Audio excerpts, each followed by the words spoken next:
जय हिंद दोस्तों। क्लाइमेक्स गुरुकुल्स में आपका पुनः स्वागत है। मैं हूं राहुल कुमार। जैसा कि हम लोग डेली बेस पर पॉलिटी को चैप्टर को देखते हुए आ रहे हैं, आज हम लोग अच्छा खासा चैप्टर तक पहुंच गए हैं। जैसे आपका पॉलिटी में हम लोग आर्टिकल 1 देखे, सॉरी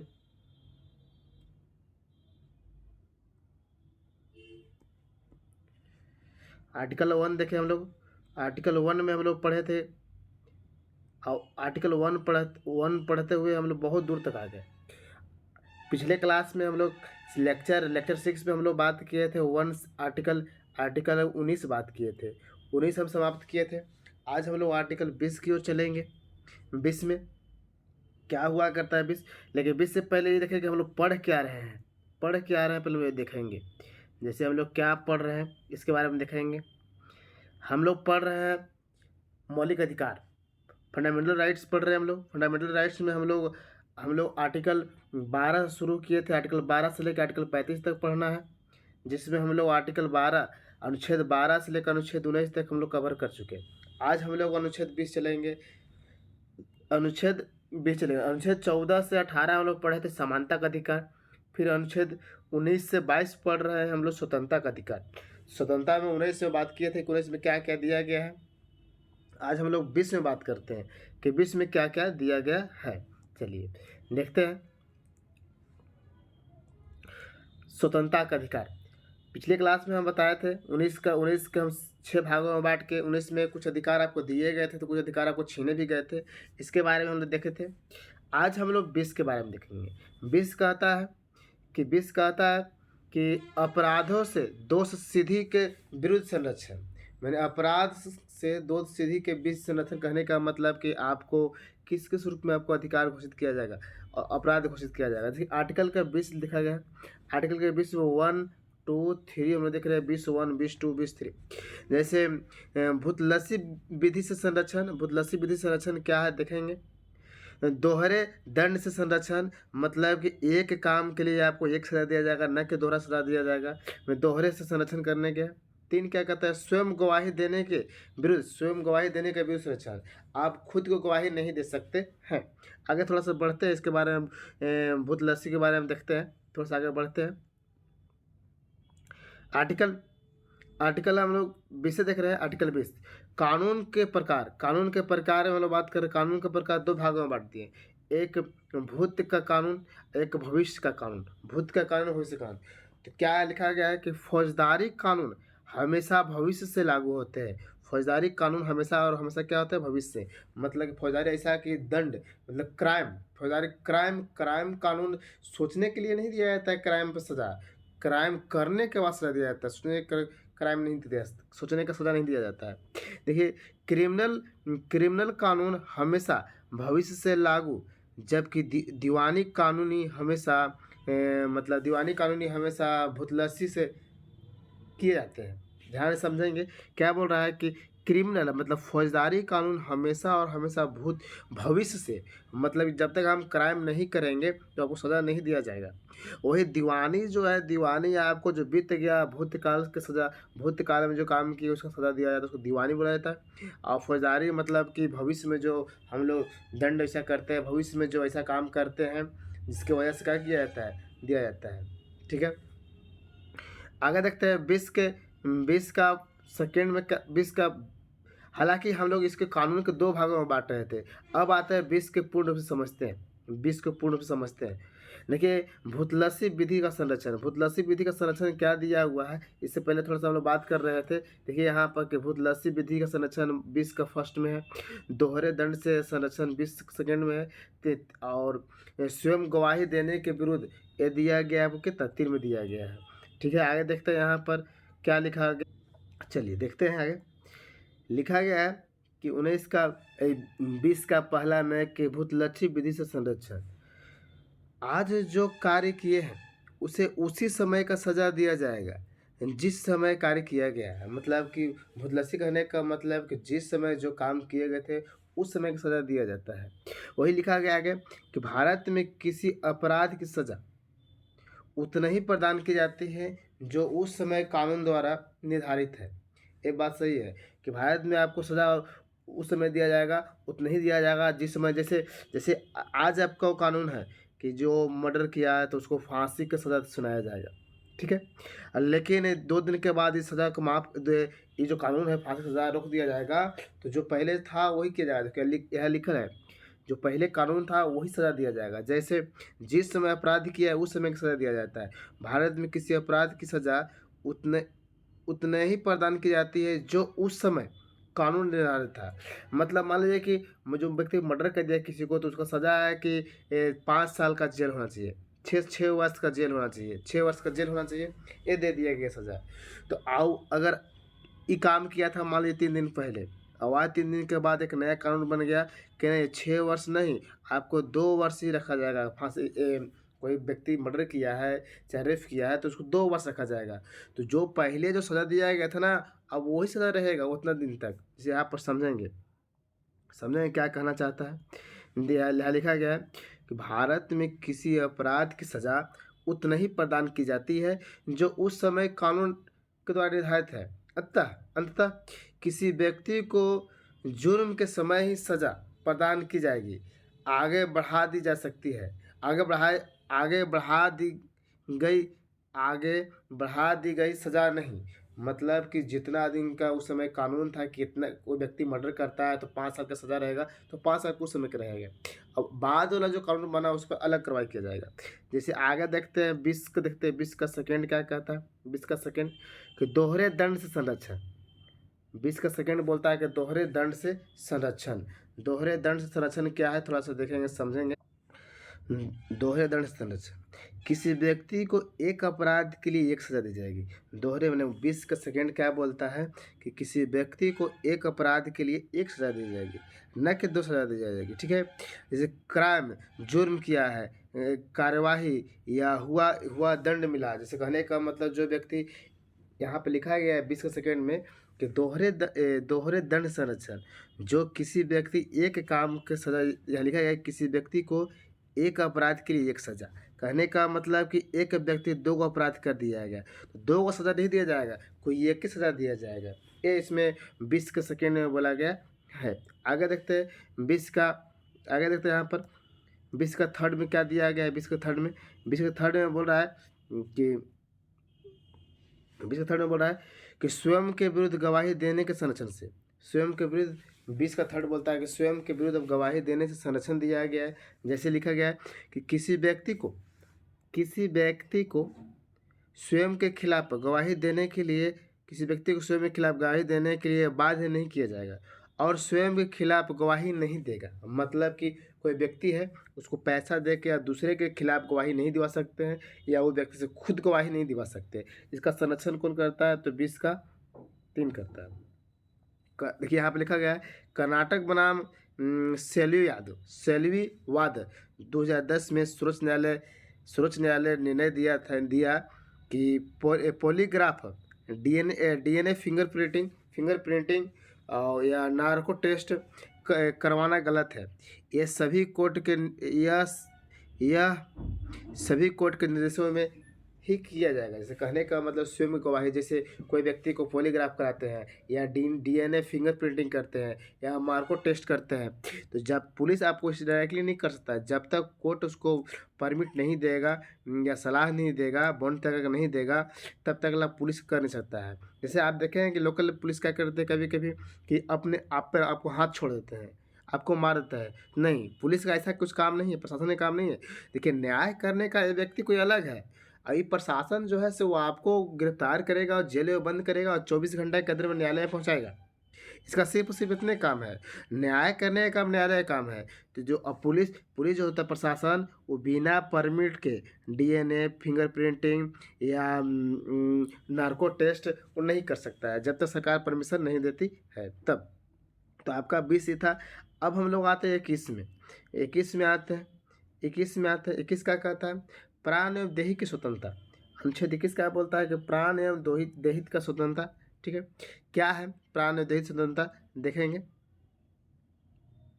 प्राण देहित वंचित नहीं किया जाएगा, ये बहुत फेमस है। प्राण, यही जो आर्टिकल 21 है, आपको किसी टाइम वंचित नहीं किया जाएगा, सिवाय विधि द्वारा स्थापित प्रक्रिया के कारण। इसको वंचित नहीं किया जाएगा सिवाय विधि द्वारा स्थापित प्रक्रिया के कारण। लिखा गया है कि किसी व्यक्ति को प्राण एवं देहित की स्वतंत्रता से विधि द्वारा स्थापित प्रक्रिया के सिवाय उसे उसे वंचित नहीं किया जाएगा किसी भी स्थिति में। जब तक विधि द्वारा नया कानून नहीं बनाया जाएगा संसद द्वारा, तब तक उसको वंचित नहीं किया सकता है। 1978 में मोनिका गांधी वाद में सर्वोच्च न्यायालय ने विधि के सम्यक प्रक्रिया को भी आर्टिकल 21 में निहित किया। क्या था ये विधि के सम्यक प्रक्रिया, आगे थोड़ा सा देखते हैं। विधि के सम्यक प्रक्रिया देखेंगे। विधि की सम्यक प्रक्रिया बोलता है कि देखिए 2 भागों में बांटा गया है, एक विधि द्वारा स्थापित प्रक्रिया, एक विधि के सम्यक प्रक्रिया। विधि द्वारा स्थापित प्रक्रिया जो है यह जापान से लिया गया है, जबकि विधि के सम्यक प्रक्रिया जो है कहाँ से लिया गया, यूएसए से लिया गया, अमेरिका से लिया गया। इसमें क्या था कि यह प्रक्रिया पर ध्यान देता है, जबकि यह प्रक्रिया प्लस परिणाम दोनों पर ध्यान देता है। विधि द्वारा स्थापित प्रक्रिया यह सिर्फ प्रक्रिया पर ध्यान देता है, लेकिन विधि की सम्यक प्रक्रिया जो है ये प्रक्रिया के साथ क्या रिजल्ट मिलते हैं इस पर ध्यान देता है। क्या था मोनिका, तो मोनिका गांधीवाद में क्या था कि विदेश जाने के अधिकार को आर्टिकल 19 के दायरे में रखा गया। विदेश जाने के अधिकार को आपको 19 के दायरे में रखा गया। ठीक है, आगे देखते हैं कि स्वच्छ पर्यावरण आर्टिकल 21 में MC मेहता वाद 1987।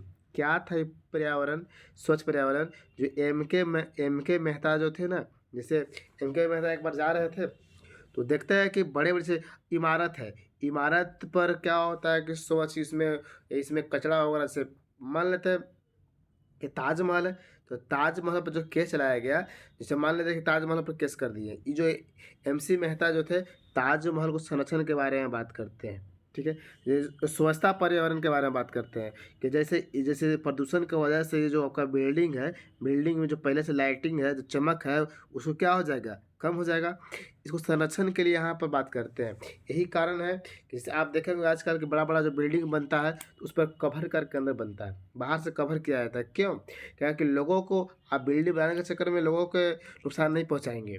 यही कारण है उस समय से 1987 से ही जो भी बिल्डिंग बनते हैं तो घर बनाने से पहले क्या कहते हैं, घर के गोले घेरा मार दिया जाता है। देखेंगे बड़ा बिल्डिंग बनता है तो कवर किया हुआ रहता है। आगे देखते हैं, स्वच्छ पर्यावरण के अधिकार के लिए लड़ाई लड़े थे 1978 में। एकांत में रहने का अधिकार, इसमें आपको क्या है कि एकांत में रहने का अधिकार, निजता का अधिकार, जीवन साथी चुनने का अधिकार, ये पूरा आर्टिकल 21 में बात कर रहे हैं। जीवन साथी चुनने का अधिकार या प्रेम विवाह, बच्चा पैदा करने का अधिकार, आगे इस पर केस चला था, सुचेता श्रीवास्तव वाद में चला गया था। मोनिका गांधी वाद 1978 में स्वर्णिम त्रिभुज कहा गया, मतलब कहा गया कि 14, 21 और 19 को कभी आप छीन नहीं सकते, मतलब इस पर ध्यान रखने के बाद कहते हैं मोनिका गांधी। ठीक है, सुप्रीम कोर्ट से बोला गया जाता है। जैसे आगे देखते हैं, ये आपको लिखा गया है कि निजता का अधिकार, ये सब आपको एग्जाम में पूछता है। आपको जीवन जीने का, ऐसा जीवन साथी चुनने का अधिकार, मैंने आप किसी को साथी, जैसे आजकल आप देखे होंगे लव मैरिज, प्रेम विवाह, बच्चा पैदा करने का अधिकार, ये सब आपका अधिकार है, अपना अधिकार है, कोई आपको रोक नहीं सकता है। लेकिन सरकार बोलते हैं कि हाँ, अब जैसे गांधी जी की कहावत था कि हम दो हमारे दो, है ना। अब आजकल क्या हो गया है कि हम दो हमारे दो, जात आ रहा है तो आने दो, ये आजकल का दोहा हो गया है कि हम दो हमारे दो, आ रहा है तो आने दो। अब कुछ लोग ऐसा भी कहते हैं कि हम दो हमारे दो, ज़्यादा है तो फेंक दो। बड़ा जिंदगी में कष्ट है जी। आगे देखते हैं स्वास्थ्य का अधिकार लिखा गया है। स्वास्थ्य का अधिकार या बच्चा पैदा, परमानंद कटारा को बाद में बोला गया था कि नहीं, आप उतने बच्चे पैदा नहीं करेंगे। जैसे अभी देखिए कोरोना के टाइम के बाद से देखिए लोग घर पर आ गए, तो अब हमारा इंडिया जो है नंबर 1 पर आ गया। एक बार कोरोना आ जाएगा तो कौन नंबर पर आ जाएगा पता नहीं है। आगे देखते हैं, एक से एक लोग हैं, अपना अधिकार है, बच्चा पैदा करते रहेंगे। चलिए आगे देखते हैं एक कार्यस्थल पर यौन पीड़ित के बारे में यहाँ बात किया है विशाखावाद में कि कार्यस्थल पर यौन पीड़ित मतलब कार्यस्थल पर लोगों के साथ क्या कर सकते हैं, सतावना नहीं कर सकते, किसी को सता नहीं सकते हैं, है ना। अरुणा अगला देखते हैं, अरुणा साहनवाद 2011 का केस था। अरुणा साहनवाद क्या केस था? मरने का अधिकार। ये बोलते हैं कि हम आत्महत्या कर सकते हैं कि नहीं। केस में यहाँ जमा किया गया था कि यह मरना चाहते थे। सुप्रीम कोर्ट ने क्या किया, फैसला दिया।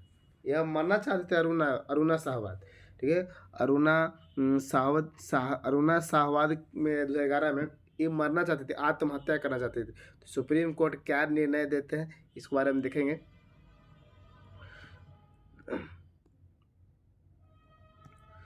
सुप्रीम कोर्ट क्या निर्णय देते हैं देखेंगे। सुप्रीम कोर्ट क्या निर्णय देते हैं।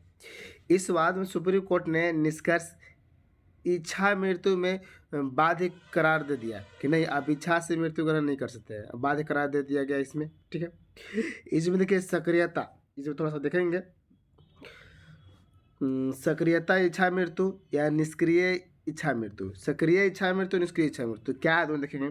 जब किसी व्यक्ति को बाहर से किसी प्रकार का जहर या अन्य तरीके से मार दिया जाता है उसे सक्रिय बोलते हैं, सक्रिय इच्छा मृत्यु बोलते हैं, सक्रिय। जबकि निष्क्रिय इच्छा मृत्यु क्या है, जब किसी व्यक्ति का मृत्यु उसके इच्छा को बंद करने, सॉरी ध्यान देंगे। ये बोल रहा है निष्क्रिय इच्छा मृत्यु जब किसी व्यक्ति का मृत्यु उसके इलाज को बंद करने के कारण हो जाए तो उसे निष्क्रिय इच्छा मृत्यु कहते हैं। जबकि यहाँ पर बोल दिए कि सक्रिय कि जब किसी व्यक्ति को, सक्रिय में क्या बोले कि जब किसी व्यक्ति को बाहर से किसी प्रकार का जहर या अन्य तरीके से अधिक मार दिया जाता है। यहाँ तक ठीक है। इसमें क्या बोल रहा था निष्क्रिय में कि जब किसी व्यक्ति का मृत्यु उसके इलाज को बंद कर देने के बाद हो जाता है उसके निष्क्रिय बोलते हैं। इसमें एग्जाम्पल दिए थे जहर देना, हत्या कर देना। यह लिखा ये अभी कोर्ट के आदेश पर किया गया है, ये भी कोर्ट के आदेश पर किया जाता है। जैसे लोगों को हत्या कर देना, जैसे फांसी की सज़ा, बहुत पहले फांसी की सज़ा था, फिर अलग अलग समय में अलग कर दिया। कितना पहले कत्ल करके हम हत्या किया जाता था, बाद में इलाज को बंद किया गया, मैंने बहुत प्रकार की प्रक्रिया था। इसमें क्या लिखा है देखेंगे। भारत में निष्क्रिय इच्छा मृत्यु को प्रावधान है, भारत में निष्क्रिय इच्छा मृत्यु का प्रावधान है, ठीक है। जबकि स्वीडन, नॉर्वे सक्रिय इच्छा मृत्यु का भी प्रावधान रखे हैं। यहाँ पर क्या रखा गया है कि जहर देकर मुआने के बाद भी है स्वीडन, नॉर्वे, लेकिन यहाँ इलाज बंद करने के बाद में यहाँ इंडिया में चर्चा है। यही बोल रहा था यहाँ पर, क्या बोल रहा था ये यहाँ पर यही बोल रहा है कि यहाँ पर ये बोल रहा है कि क्या बोल रहा है यहाँ पर, हाँ यहाँ पर ये बोल रहा है कि भारत में निष्क्रिय इच्छा मृत्यु को प्रावधान है। निष्क्रिय इच्छा मृत्यु को प्रावधान है, मतलब निष्क्रिय कहने का मतलब कि यहाँ पर लिखा गया है, यहाँ पर लिखा हुआ है कि जब किसी व्यक्ति का मृत्यु उसके इलाज को बंद कर देने के कारण होता है निष्क्रिय में आता है। यहाँ पर है भारत में, लेकिन स्वीडन, नॉर्वे में सक्रिय इच्छा मृत्यु का ही प्रावधान है, मतलब कि बाहर से जहर देके मुआ सकते हैं। एक देखिए यहाँ पर अधित्याग का सिद्धांत। अधित्याग का सिद्धांत क्या है यहाँ पर समझेंगे आगे। अधित्याग का सिद्धांत अधित्याग का सिद्धांत, आप अपने मौलिक अधिकार को छोड़ नहीं सकते हैं, नागरिकता छोड़ सकते हैं। मतलब आप अपने मौलिक अधिकार को छोड़ सकते हैं, नागरिकता छोड़ सकते हैं। भारत एवं मौलिक अधिकार के संबंध में अधित्याग का सिद्धांत नहीं, अंततः व्यक्ति अपने मौलिक अधिकार को त्याग नहीं सकता है। मैंने भारत में अधित्याग सिद्धांत नहीं है, अधित्याग सिद्धांत नहीं है तो वो अपना व्यक्ति मौलिक अधिकार त्याग नहीं सकता है। यहाँ पर यही बोला था कि अधित्याग में कि इसका भारत में प्रावधान नहीं है, लेकिन अदर देश में इसका प्रावधान है। आगे इसके बारे में आप जानते होंगे कि अनुच्छेद 21 का जो फर्स्ट हुआ करता है, 21 का फर्स्ट हम पिछले क्लास में बताए थे कि छोटा ए क्या दर्शाता है, छोटा ए क्या दर्शाता है, छोटा ए, और बड़ा ए क्या दर्शाता है, इसको बताए थे। छोटा ए जो है संविधान संशोधन होने से पहले के है, मतलब कि मूल संविधान में छोटा ए है, और इस बड़ा ए है संविधान में संशोधन करके जोड़ा जाता था। चलिए आगे देखते हैं। अनुच्छेद 21 का फर्स्ट क्या कहता है, इसे 86वां संविधान संशोधन 2002 में जोड़ा गया। शिक्षा का अधिकार जोड़ा गया है, शिक्षा का अधिकार को लागू किया गया था। जैसे यहाँ बोला गया है मैंने कि 21 के फर्स्ट ये जोड़ा गया 86वां संविधान संशोधन 2002 में 6 वर्ष 14 वर्ष के बच्चों को निःशुल्क शिक्षा और प्राथमिक देखभाल का अधिकार दिया गया। प्राथमिक कहने का मतलब आंगनबाड़ी में देखभाल का प्रावधान किया गया है। किस में किया गया है? 21 का ए में इसका प्रावधान कब आया? 86वां संविधान संशोधन 2002 में। इसके संबंध में शिक्षा का अधिकार अधिनियम 2009 में बनाया गया आया। इसमें क्या था? 1 अप्रैल 2010 को लागू हुआ था। जैसे शिक्षा का अधिकार पर 2009 में कानून बनाया गया। हम बोल रहे हैं कि 2002 में 86वां संविधान संशोधन होने के बाद 21 का ए जोड़ा गया संविधान में, 21 में जोड़ा गया, जिसमें बोला गया 6 वर्ष से 14 वर्ष के बच्चों को निःशुल्क शिक्षा और प्राथमिक देखभाल मतलब आंगनबाड़ी में देखभाल किया जाए, खाना पीना सब कुछ देखा जाएगा। इसी समय 2009 में क्या किया गया? शिक्षा का अधिकार का अधिनियम बनाया गया, लेकिन लागू हुआ था 1 अप्रैल 2010 में लागू किया गया था। ठीक है। 22 क्या कहता है? 22 बहुत फेमस है। 22 बहुत फेमस है। गिरफ्तारी और निरोध से संरक्षण। 22 क्या बोलता है? गिरफ्तारी और निरोध से संरक्षण। गिरफ्तारी और निरोध से संरक्षण क्या है? निरोध और गिरफ्तारी, जैसे इसको दो भागों में समझने के लिए हम लोग बांटे, एक दंडात्मक, एक निवारक। दंडात्मक और निवारक। दंडात्मक किसको बोलते हैं? निवारक किसको बोल रहे हैं? ऐसे देखिए, ये बोल रहा है दंडात्मक कि किसी व्यक्ति को जुर्म करने के बाद गिरफ्तार करना। दंडात्मक मतलब किसी व्यक्ति को जुर्म करने के बाद गिरफ्तार करना, जबकि निवारक में जुर्म को करने से पहले गिरफ्तार करना। देखिए, ये देखिए, दंडात्मक मतलब किसी व्यक्ति को जुर्म करने के बाद, जबकि निवारक मतलब कि जुर्म करने से पहले गिरफ्तार करना। यहाँ पर अच्छा समझेंगे 22 में, 22 समझेंगे पूरा अच्छे से। 22 आर्टिकल 22 नोट लिखा गया है कि दंडात्मक विरोध करता है। अगर दंडात्मक विरोध करता है तो 22 क्या है? 22 में कि गिरफ्तारी का कारण बताना, गिरफ्तार से पहले सूचना देना। जैसे आप किसी व्यक्ति को गिरफ्तार करने जा रहे हैं, यहाँ पर लिखा गया है कि किसी व्यक्ति को जुर्म करने के बाद गिरफ्तार, तो किसी व्यक्ति को गिरफ्तार करने जा रहे हैं तो उसको बताना होगा कि क्या गिरफ्तारी के कारण बताना होगा। ठीक है। और ये भी बता दिया उसके पास, व्यक्ति के पास वकील रखने का अधिकार भी है। ठीक है। यह भी प्रावधान किया गया है 22 में। और 22 में यह भी प्रावधान किया गया 24 घंटे के अंदर नज़दीकी मजिस्ट्रेट के सामने पहुंचाना, मतलब कि न्यायालय में मजिस्ट्रेट के सामने पहुंचाना है, यात्रा को छोड़कर। हम बोले ना कि 24 घंटा के बाद न्यायालय में पहुंचा देना है, मैंने मजिस्ट्रेट के पास, मतलब हाई कोर्ट सुप्रीम कोर्ट नहीं, छोटा जो न्यायालय होता है ना, वहाँ पर मजिस्ट्रेट के पास पहुंचाना है। मजिस्ट्रेट कहने का मतलब यह किसी को दंडाधिकारी, मतलब यह दंडाधिकारी, यहाँ पर जाकर बातें किया जाएगा। जज देखिए, दो भाग में यहाँ लिखा गया है। एक मजिस्ट्रेट लिखा गया है कि यह मजिस्ट्रेट क्या लिखा गया है समझ लेंगे तब इससे बेहतर समझ में आ जाएगा। मजिस्ट्रेट में लिखा गया है यह किसी को दंड अधिकारी, जबकि जज है यह किसी को न्याय करने का अधिकार, मतलब कि मजिस्ट्रेट जो है दंड देने का अधिकार, जबकि जज जो है न्याय करने का अधिकार। तो यही बोल रहा है कि 24 घंटे के अंदर नज़दीकी मजिस्ट्रेट के पास, जहाँ पर दंड दिया जाता है, दंडाधिकार जो होते हैं व्यक्ति, वहाँ पहुँचाने का काम, न कि न्यायालय पहुँचाने का काम। तो स्टूडेंट लोग क्या करता है कि यहीं पर गलती करता है कि 24 घंटा में न्यायालय नहीं, मजिस्ट्रेट के पास पहुँचाने के बाद। मूल संविधान में आप जाकर देखेंगे इसमें लिखा गया है। आपका जो एम लक्ष्मीकांत है उसमें इसका प्रावधान नहीं किया, उसमें प्रावधान थोड़ा सा गलती हो गया है, उसमें मिसटाइप हो गया कि टाइपिंग हो गया कि इसमें न्यायालय कर दिया गया, लेकिन न्यायालय में नहीं। आपके मजिस्ट्रेट, मतलब मजिस्ट्रेट करने का मतलब दंडाधिकार, और जज उसको बोलते हैं जो न्याय करता है। ठीक है। आपका 22 से ही बोल रहा था कि कोई व्यक्ति को गिरफ्तार करना है तो उसको कारण बताइए। ठीक है। कारण बता दिए। अब कारण बताया तो उस व्यक्ति को ये भी अधिकार है कि वो अपना वकील रख सकता है। वकील करने का अधिकार उसके पास है। और 24 घंटा के अंदर नज़दीकी मजिस्ट्रेट में पहुंचाना है। कब? यात्रा को छोड़कर। ऐसा नहीं कि यात्रा से हम यहाँ से निकले, मान लीजिए कि यहाँ पर हमको मजिस्ट्रेट का ऑफिस है, तो हम यहाँ से निकले तो यहाँ से आपको जाने में, आपको मान लीजिए कि बीच में ट्रैफिक जाम हो गया तो आपको 24 घंटा हो गया, 2 दिन हो गया, ये आपको जुड़ेगा नहीं। यात्रा को छोड़कर, मतलब कि यहाँ अभी गिरफ्तार किए तो यहाँ और यहाँ के बीच में होगा। बीच में मान लीजिए कोई आप जा रहे थे, एक्सीडेंट हो गया, या आप जा रहे थे तो ट्रैफिक जाम हो गया, उस समय को जोड़ा नहीं जाएगा। तो यहाँ लिखा है यात्रा को छोड़कर, उस समय की यात्रा को छोड़कर। आगे चलते हैं, तो निवारक के विरुद्ध में बात करते हैं। निवारक में क्या था? अभी तो हम दंडात्मक को देख लिए, निवारक को देखते हैं। निवारक में दंडात्मक में देख लिए, अब निवारक में हम लोग देखते हैं क्या है कि आर्टिकल 22 के अधिकार कानून लागू नहीं होते हैं। आर्टिकल 22 का अधिकार कानून लागू नहीं होता है इसमें, निवारक में। ठीक है, किसी व्यक्ति को शक के आधार पर गिरफ्तार करना, जैसे हम बोले ना कि अपराध करने से पहले, इसमें गिरफ्तार करने के बाद होता है।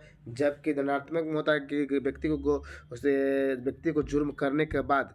अब इसमें क्या है कि जुर्म करने से पहले, जैसे आतंकवादी, आपको शक हो गया कि वो बंदा आतंकवादी है या वो दंगा फसाद करता था, तो उसको आप गिरफ्तार कर सकते हैं। सज़ा मतलब जुर्म करने से पहले गिरफ्तार कर सकते हैं उसको।